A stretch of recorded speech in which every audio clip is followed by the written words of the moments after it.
ಬನ್ನಿ ಕನ್ನಡ ಕಲಿಯೋಣ. Come let's learn Kannada.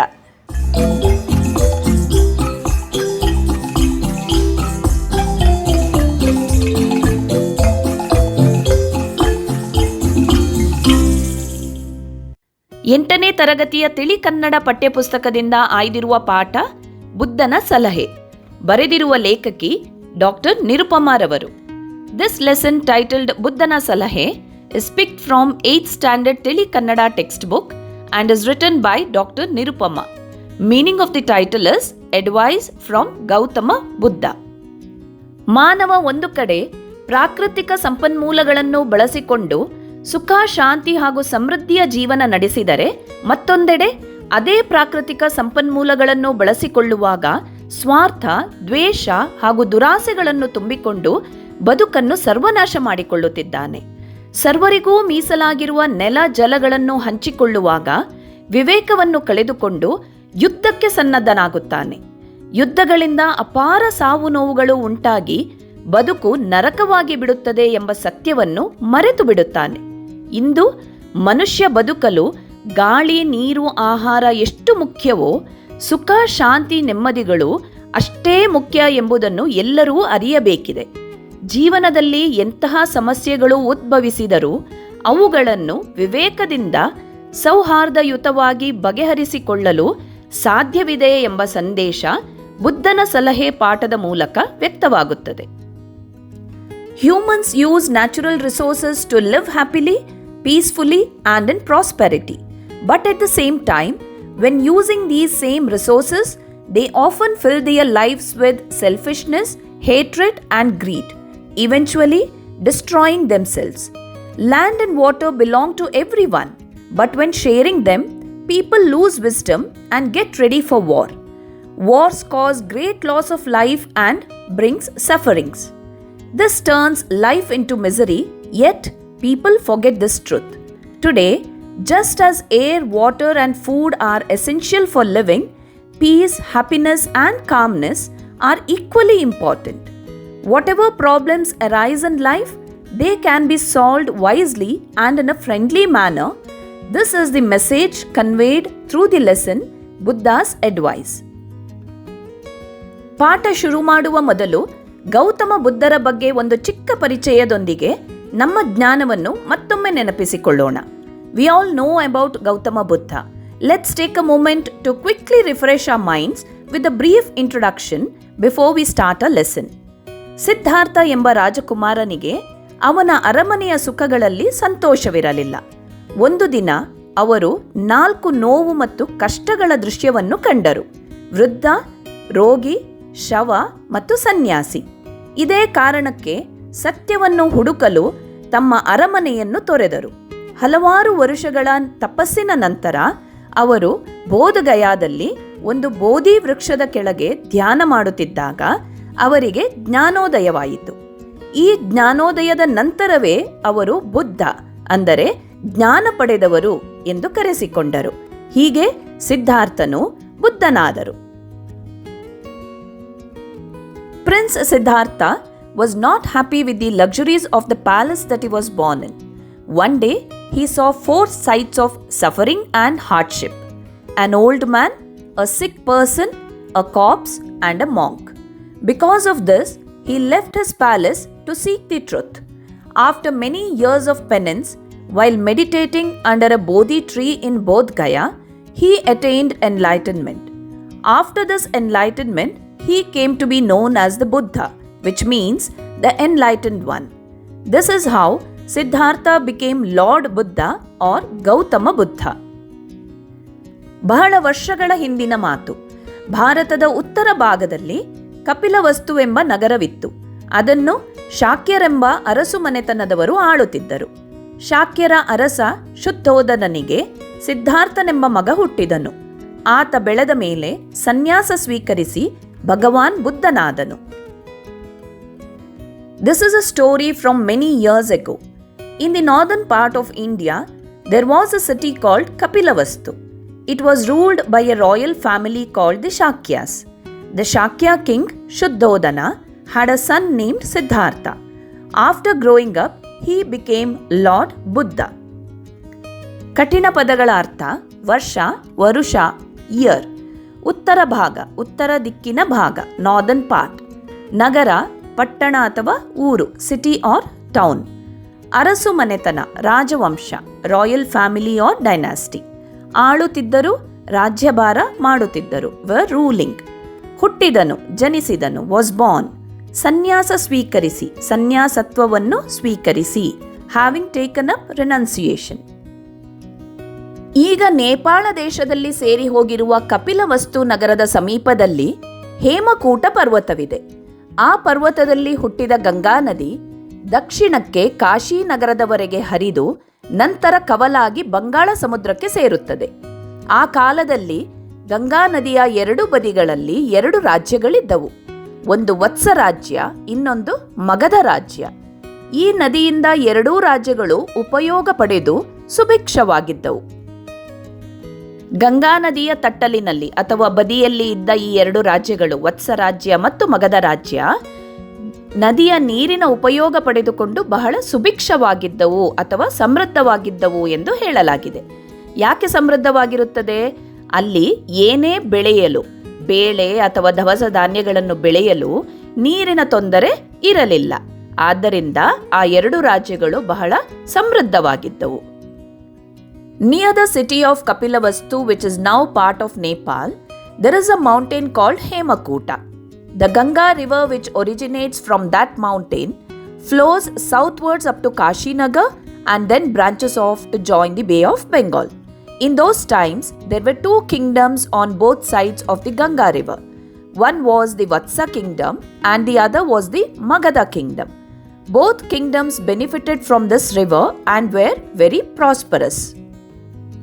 Meaning of the difficult words: ಸಮೀಪ, ಹತ್ತಿರ, ನಿಯರ್ ಆರ್ ಕ್ಲೋಸ್; ಪರ್ವತ, ಬೆಟ್ಟ ಅಥವಾ ಗಿರಿ, ಮೌಂಟೇನ್ ಆರ್ ಹಿಲ್; ದಕ್ಷಿಣ, ದಕ್ಷಿಣ ದಿಕ್ಕು, ಸೌತ್ ಡಿರೆಕ್ಷನ್; ಹರಿದು, ಪ್ರವಹಿಸಿ ಆರ್ ಫ್ಲೋಯಿಂಗ್; ಕವಲಾಗಿ, ಇಬ್ಬಾಗವಾಗಿ ಅಥವಾ ಕವಲುಗೊಂಡು, ಡಿವೈಡಿಂಗ್ ಆರ್ ಬ್ರಾಂಚಿಂಗ್ ಆಫ್; ಸಮುದ್ರ, ಸಾಗರ, ಸಿ ಆರ್ ಓಷನ್; ರಾಜ್ಯ, ದೇಶ ಅಥವಾ ಸೀಮೆ, ಕಿಂಗ್ಡಮ್ ಆರ್ ಸ್ಟೇಟ್; ಸುಭಿಕ್ಷವಾಗಿದ್ದವು, ಸಮೃದ್ಧವಾಗಿ ಬೆಳೆದಿದ್ದವು, were prosperous or were fertile. ಈ ಎರಡೂ ರಾಜ್ಯಗಳವರು ಆ ನದಿಯನ್ನು ತಾಯಿಯಂತೆ ಪೂಜಿಸುತ್ತಿದ್ದರು. ಆ ನದಿಯ ನೀರಿನಿಂದ ಎರಡೂ ರಾಜ್ಯಗಳ ನೆಲ ಸಸ್ಯಶ್ಯಾಮಲವಾಗಿತ್ತು. ಎತ್ತ ನೋಡಿದರೂ ಹಸಿರು ತುಂಬಿ ಬೆಳೆ ಬೆಳೆದು ಸುಭಿಕ್ಷದಿಂದ ಜನರು ಸುಖವಾಗಿದ್ದರು. ಇವರೆಲ್ಲರೂ ಗಂಗಾ ನದಿಯನ್ನು ತಮಗೆ ಅನ್ನ ನೀಡುವ ತಾಯಿ ಎನ್ನುತ್ತಿದ್ದರು. ಗಂಗಾ ನದಿಯ ನೀರಿನ ಉಪಯೋಗ ಪಡೆದುಕೊಂಡು ಬಹಳ ಸುಖವಾಗಿ ಬಾಳುತ್ತಿದ್ದ ಆ ಎರಡೂ ರಾಜ್ಯದ ಜನರು ಗಂಗಾ ನದಿಯನ್ನು ತಮಗೆ ಅನ್ನ ನೀಡುವ ತಾಯಿ ಎಂದು ಪೂಜಿಸುತ್ತಿದ್ದರು. The people of both these kingdoms worshipped that river like a mother. The land of both kingdoms was lush green due to the river's water. Wherever one looked, there was greenery and crops grew abundantly, making the people prosperous and happy. All of them called the Ganga river the mother who provided them food and so worshipped her.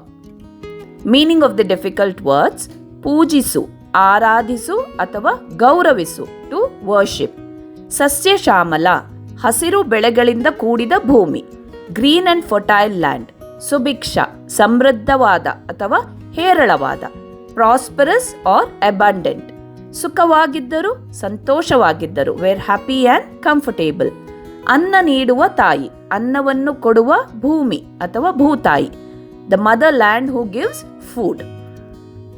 ಆದರೆ ಅವರಿಬ್ಬರಲ್ಲೂ ಕ್ರಮೇಣ ಸ್ವಾರ್ಥ ಆವರಿಸಿತು. ಈ ನದಿಯ ಮೇಲೆ ತಮ್ಮ ಸಂಪೂರ್ಣ ಅಧಿಕಾರ ಸ್ಥಾಪಿಸಬೇಕೆಂಬ ದುರಾಸೆ ಈ ಎರಡೂ ರಾಜ್ಯಗಳ ರಾಜರಿಗೆ ಉಂಟಾಯಿತು. ದಿನ ಕಳೆದಂತೆ ಈ ಸ್ವಾರ್ಥ ಹೆಮ್ಮರವಾಗಿ ಬೆಳೆದು ಎರಡೂ ರಾಜ್ಯಗಳವರು ಯುದ್ಧಕ್ಕೆ ಸಿದ್ಧವಾಗುವ ಉತ್ಕಟ ಪರಿಸ್ಥಿತಿ ಉಂಟಾಯಿತು. ನದಿಯ ನೀರಿನ ಉಪಯೋಗ ಪಡೆದುಕೊಂಡು ಸುಖವಾಗಿದ್ದ ಜನರಲ್ಲಿ ಈಗ ಇನ್ನೂ ಬೇಕು, ನಮಗೆ ಮಾತ್ರ ಬೇಕು ಎನ್ನುವ ಸ್ವಾರ್ಥ ಭಾವನೆ ಬೆಳೆಯತೊಡಗಿತು. ಸ್ವಾರ್ಥ ದಿನಕಳೆದಂತೆ ಹೆಚ್ಚಾಗಿ ಒಬ್ಬರನ್ನೊಬ್ಬರು ದ್ವೇಷಿಸಿಕೊಂಡು ಆ ರಾಜ್ಯದ ರಾಜರು ನದಿಯ ಮೇಲೆ ತಮ್ಮ ಹಕ್ಕು ಸಾಧಿಸಲು ಯುದ್ಧಕ್ಕೆ ತಯಾರಾಗಿ ನಿಂತರು. However, selfishness gradually took over both of them. A greedy desire to establish complete control over this river arose in the kings of these two kingdoms. As the days passed, this selfishness grew like a giant tree, leading to a critical situation where both kingdoms prepared for war. Meaning of the difficult words: ಕ್ರಮೇಣ, ಹಂತ ಹಂತವಾಗಿ ಅಥವಾ ನಿಧಾನವಾಗಿ, gradually or step by step. ಸ್ವಾರ್ಥ, ಸ್ವಂತದ ಲಾಭ, ಸ್ವಂತದ ಬಗ್ಗೆ ಮಾತ್ರ ಯೋಚಿಸುವುದು. Selfishness or self interest. ಆವರಿಸಿತು, ಆವರಿಸಿಕೊಂಡಿತು, ಆವೃತವಾಯಿತು. Covered or surrounded. ಸಂಪೂರ್ಣ ಅಧಿಕಾರ, ಎಲ್ಲ ಅಧಿಕಾರವನ್ನು ಹೊಂದುವುದು. Complete power or full authority. ಸ್ಥಾಪಿಸಬೇಕೆಂಬ ದುರಾಸೆ, ಅಧಿಕಾರ ಪಡೆಯಬೇಕೆಂಬ ದುರಾಸೆ. The greed to establish or acquire. ಹೆಮ್ಮರ, ದೊಡ್ಡ ಮರ, ಹ್ಯೂಜ್ ಟ್ರೀ. ಯುದ್ಧ, ಕಾದಾಟ ಅಥವಾ ಹೋರಾಟ. War R battle. ಉತ್ಕಟ ಪರಿಸ್ಥಿತಿ, ಕಠಿಣವಾದ ಅಥವಾ ಗಂಭೀರವಾದ ಪರಿಸ್ಥಿತಿ. Critical situation or severe condition. ಅವರು ಯುದ್ಧಕ್ಕೆ ನಿಂತಾಗ ಬುದ್ಧ ಭಗವಾನ್ ಅಲ್ಲಿಗೆ ಬಂದ. ಆತ ಯುದ್ಧಕ್ಕೆ ಸಿದ್ಧರಾದ ಎರಡೂ ಕಡೆಯ ಸೈನ್ಯಗಳನ್ನು ನೋಡಿ ಅವುಗಳ ನಡುವೆ ನಿಂತುಕೊಂಡ. ಬುದ್ಧ ದೇವನನ್ನು ನೋಡಿ ಎರಡೂ ಕಡೆಯವರು ಸ್ವಲ್ಪ ಹಿಂದಕ್ಕೆ ಸರಿದರು. ಬುದ್ಧ ದೇವನು ಎರಡೂ ರಾಜ್ಯಗಳ ರಾಜರನ್ನು, ಮಂತ್ರಿಗಳನ್ನು ಹಾಗೂ ಇತರ ಅಧಿಕಾರಿಗಳನ್ನು ತನ್ನ ಬಳಿಗೆ ಕರೆದು ಎಲ್ಲರಿಗೂ ಕೇಳಿಸುವಂತೆ ಗಟ್ಟಿಯಾಗಿ ಕೇಳಿದ. ನೀವು ಯುದ್ಧ ಮಾಡಲು ಏಕೆ ಸಿದ್ಧರಾಗಿದ್ದೀರಿ? When they, the two armies, stood ready for war, Lord Buddha came there. He saw the two armies prepared for battle and stood in middle of them. Seeing Lord Buddha, people from both sides stepped back a little.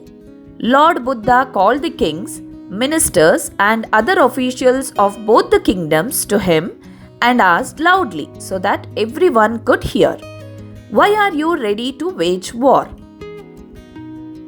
ಎರಡೂ ಕಡೆಯವರು ಯುದ್ಧ ಮಾಡಲು ತಯಾರಾಗಿ ನಿಂತಾಗ ಅಲ್ಲಿಗೆ ಬುದ್ಧದೇವರು ಬರುತ್ತಾರೆ. ಎರಡೂ ಕಡೆಯವರನ್ನು ಕರೆದು, ನೀವೆಲ್ಲ ಯಾವ ಕಾರಣಕ್ಕಾಗಿ ಯುದ್ಧ ಮಾಡಲು ಹೊರಟಿದ್ದೀರಿ ಎಂದು ಕೇಳುತ್ತಾರೆ. Lord Buddha, who came to the battlefield, asked the two sides why were they ready to fight against each other.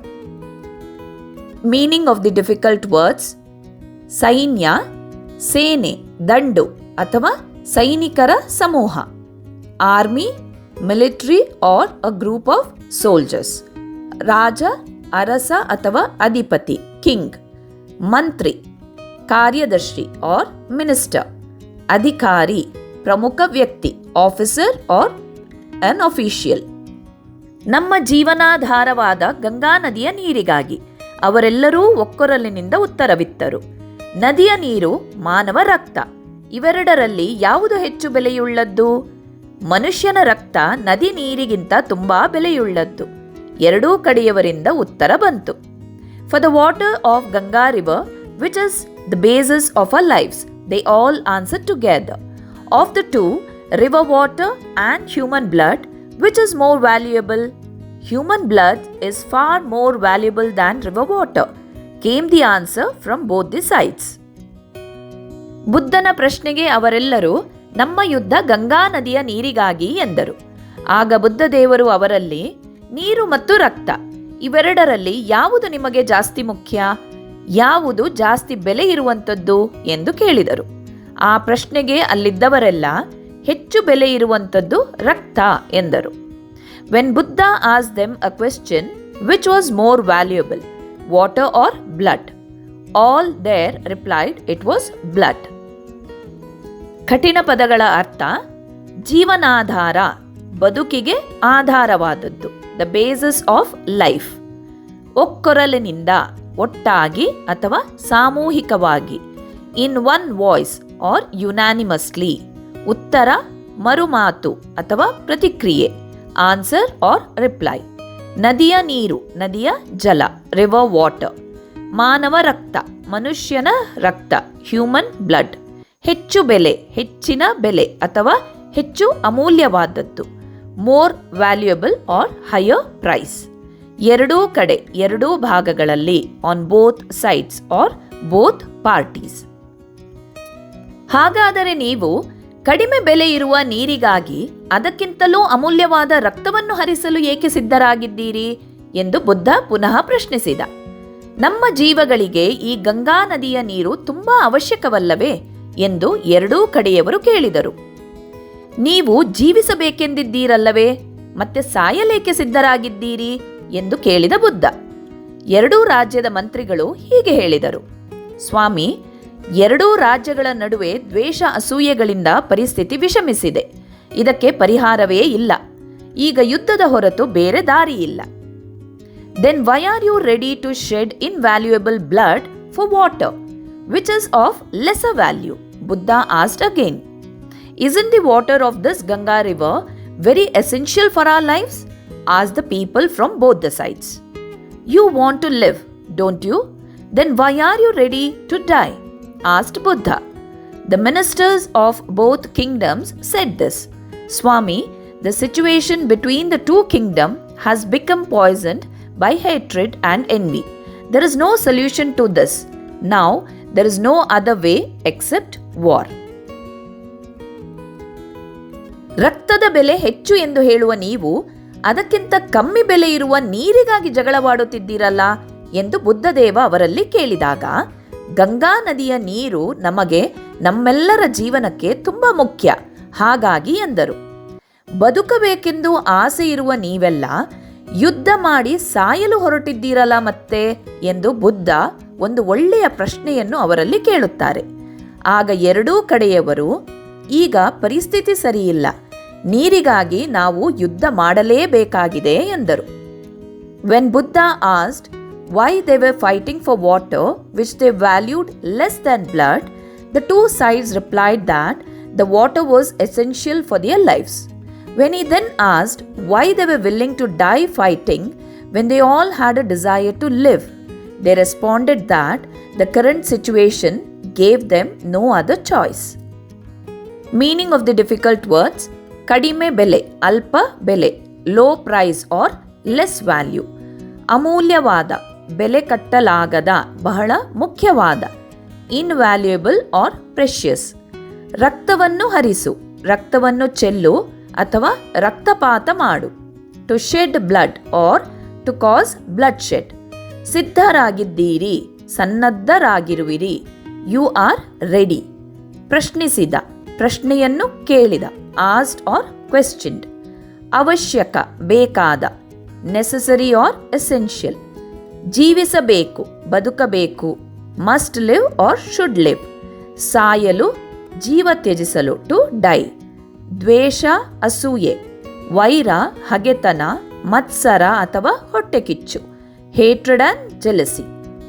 ಪರಿಸ್ಥಿತಿ ವಿಷಮಿಸಿದೆ, ಪರಿಸ್ಥಿತಿ ಗಂಭೀರವಾಗಿದೆ. The situation has worsened. ಪರಿಹಾರ, ಸಮಸ್ಯೆಗೆ ಉತ್ತರ, ಸೊಲ್ಯೂಷನ್ ಆರ್ ರೆಮಿಡಿ. ಬುದ್ಧದೇವ ನಕ್ಕು, ನೀವು ದ್ವೇಷದಿಂದ ದ್ವೇಷವನ್ನು ಜಯಿಸಲು ಹೋದರೆ ಕೊನೆಗೆ ನಿಮಗೆ ಉಳಿಯುವುದು ಈರ್ಷೆಯೇ. ಇವುಗಳಿಂದ ಜೀವಿಗಳಿಗೆ ದುಃಖವೇ ಹೊರತು ಸುಖವಲ್ಲ. ಈಗ ಸುಖವಾಗಿರುವ ನೀವು ದುಃಖ ತಂದುಕೊಳ್ಳುವ ಮಾರ್ಗ ಇದು ಎಂದಾಗ ಎರಡೂ ಕಡೆಯ ರಾಜರು ತೆಪ್ಪಗಾದರು. ಅವರು ಕೇಳಿದರು, ಹಾಗಾದರೆ ಏನು ಮಾಡಬೇಕೆನ್ನುತ್ತೀರಿ ಭಗವಾನ್? Lord Buddha smiled and said, if you try to conquer hatred with hatred, in the end, all that will remain with you is envy. From this, living beings get only sorrow and not happiness. This is a path to bring sorrow upon yourselves. Hearing this, the kings of both the sides fell silent. They asked, then what should we do, O Lord? ಅವರ ಮಾತುಗಳನ್ನು ಕೇಳಿದ ಬುದ್ಧದೇವ, ದ್ವೇಷದಿಂದ ನಿಮಗೇನೂ ಸಾಧಿಸಲು ಸಾಧ್ಯವಿಲ್ಲ. ಇದರಿಂದ ಹೆಚ್ಚು ಹೆಚ್ಚು ದುಃಖವೇ ಹೊರತು ಯಾವ ಸುಖವೂ ಸಿಗುವುದಿಲ್ಲ ಎಂದು ಬುದ್ಧಿಮಾತು ಹೇಳಿದರು. Upon hearing their words, the Buddha explained that nothing can be achieved through hatred, as it only leads to more suffering and no happiness. Meaning of the difficult words: ಜಯಿಸಲು, ಗೆಲ್ಲಲು, ಸಾಧಿಸಲು, to win or to conquer. ಈರ್ಷೆ, ಅಸೂಯೆ ಅಥವಾ ದ್ವೇಷ, jealousy R NV. ದುಃಖ, ನೋವು ಅಥವಾ ವ್ಯತೆ, ಸಾರೋ ಆರ್ ಸ್ಯಾಡ್ನೆಸ್. ಸುಖ, ಸಂತೋಷ ಅಥವಾ ಆನಂದ, ಹ್ಯಾಪಿನೆಸ್ ಆರ್ ಜಾಯ್. ಮಾರ್ಗ, ದಾರಿ ಅಥವಾ ಹಾದಿ, ಪಾತ್ ಆರ್ ರೂಟ್. ತೆಪ್ಪಗಾದರು, ಸುಮ್ಮನಾದರು ಅಥವಾ ಮೌನವಾದರು, ದೇ ಬಿಕೇಮ್ ಸೈಲೆಂಟ್. ಮನುಷ್ಯ ಸುಖವಾಗಿ ಜೀವಿಸಲು ನೀರು, ಗಾಳಿ, ಆಹಾರ ಎಲ್ಲವೂ ಮುಖ್ಯವಾದಂತೆ ಶಾಂತಿಯೂ ಅಷ್ಟೇ ಮುಖ್ಯ. ಯುದ್ಧದಿಂದ ಶಾಂತಿ ನಾಶವಾಗುತ್ತದೆ. ನೀವೇ ಕೈಯಾರೆ ನಿಮ್ಮ ಸುಖ ನಾಶ ಮಾಡಿಕೊಳ್ಳುವುದನ್ನು ಬಿಟ್ಟು ವಿವೇಕ ತಂದುಕೊಂಡು ಸುಖವಾಗಿರಿ ಎಂದರು. For a person to live happily, just as water, air and food are important, peace is equally important. War destroys peace. Instead of destroying your own happiness with your own hands, gain wisdom and be happy. Buddha ದೇವರು ಎರಡೂ ಕಡೆಯವರಿಗೆ ತಮ್ಮ ಬುದ್ಧಿಮಾತುಗಳನ್ನು ಹೇಳುತ್ತಾ, ಮನುಷ್ಯನ ಜೀವನಕ್ಕೆ ನೀರು, ಗಾಳಿ, ಊಟ ಹೇಗೆ ಮುಖ್ಯವೋ ಹಾಗೆ ನೆಮ್ಮದಿಯ ಜೀವನವೂ ಮುಖ್ಯ. ಆದ್ದರಿಂದ ಬುದ್ಧಿವಂತರಂತೆ ಯುದ್ಧವನ್ನು ಮಾಡದೆ ಶಾಂತಿ ನೆಮ್ಮದಿಯಿಂದ ಸುಖವಾಗಿರಿ ಎಂದು ಹೇಳಿದರು. Buddha advised them to be wise, avoid war and live happily with peace. ಕಠಿಣ ಪದಗಳ ಅರ್ಥ: ನೀರು, ಗಾಳಿ, ಆಹಾರ, ಜಲ, ವಾಯು, ಅನ್ನ, ವಾಟರ್, ಏರ್ ಆ್ಯಂಡ್ ಫುಡ್. ಶಾಂತಿ, ನೆಮ್ಮದಿ, ಪೀಸ್. ನಾಶ, ಹಾಳು ಅಥವಾ ಅಳಿವು, ಡಿಸ್ಟ್ರಕ್ಷನ್ ಆರ್ ರೂಯಿನ್. ಕೈಯಾರೆ, ಸ್ವಂತ ಕೈಗಳಿಂದ, ಬೈ ಒನ್ಸ್ ಓನ್ ಹ್ಯಾಂಡ್ಸ್. ವಿವೇಕ, ಒಳ್ಳೆಯ ಮತ್ತು ಕೆಟ್ಟದರ ನಡುವೆ ಭೇದ ತಿಳಿಯುವ ಶಕ್ತಿ, ವಿಸ್ಡಮ್. ಪ್ರಕೃತಿ ಜೀವಿಗಳಿಗೆ ವರವೇ ಹೊರತು ಶಾಪವಲ್ಲ.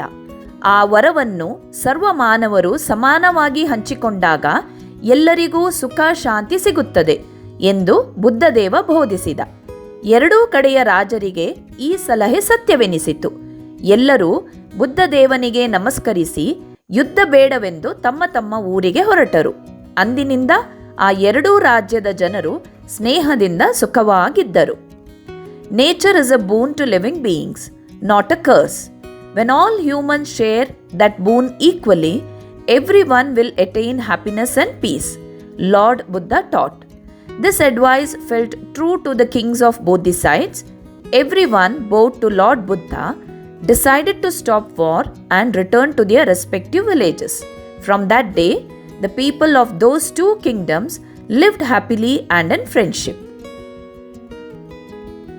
ಎರಡೂ ಕಡೆಯವರಿಗೆ ಬುದ್ಧಿವಾದ ಹೇಳುತ್ತಾ ಭಗವಾನ್ ಬುದ್ಧ ದೇವರಿಂದ ವರವಾಗಿ ಸಿಕ್ಕಿರುವ ನೀರು, ಗಾಳಿ, ಅರಣ್ಯ ಮತ್ತು ಭೂಮಿ ಇವೆಲ್ಲವನ್ನು ನಾವು ಹಂಚಿಕೊಂಡು ಬದುಕಿದರೆ ಎಲ್ಲರಿಗೂ ಒಳ್ಳೆಯದು ಎಂದು ಹೇಳಿದರು. ಅವರೆಲ್ಲರಿಗೂ ಆ ಮಾತುಗಳು ಸರಿ ಎನಿಸಿ ಯುದ್ಧ ನಿಲ್ಲಿಸಿ ಮುಂದೆ ಸುಖವಾಗಿ ಸ್ನೇಹದಿಂದ ಬಾಳಿದರು. After the Buddha's advice, both sides realized the truth of his words. He told them that natural resources like water, air, forest and land are blessings from God that should be shared for everyone's well-being. Convinced with his words, they stopped the war and lived happily ever after in peace and friendship. Meaning of the difficult words: Prakriti, Nisarga, nature. Vara, ಆಶೀರ್ವಾದ ಅಥವಾ ಕೊಡುಗೆ, boon or blessing. ಶಾಪ, ದುರ್ದಶೆ ಅಥವಾ ಕೇಡು, ಕರ್ಸ್. ಸರ್ವ ಮಾನವರು, ಎಲ್ಲ ಮನುಷ್ಯರು, ಆಲ್ ಹ್ಯೂಮನ್ ಬೀಯಿಂಗ್ಸ್.